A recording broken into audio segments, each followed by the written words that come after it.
दहशतवादाचा प्रतिकात्मक पुतळा जाळून जनसत्याग्रह संघटना केला पहलगाम हल्ल्याचा निषेध.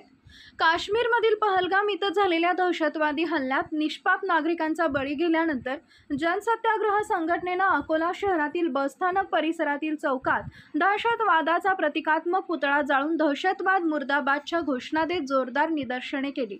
यावेळी जनसत्याग्रह संघटनेनं सरकारकडे मागणी केली की या हल्ल्यात शहीद झालेल्यांच्या कुटुंबियांना आर्थिक मदत करून त्यांच्या कुटुंबातील एकाला शासकीय नोकरी द्यावी.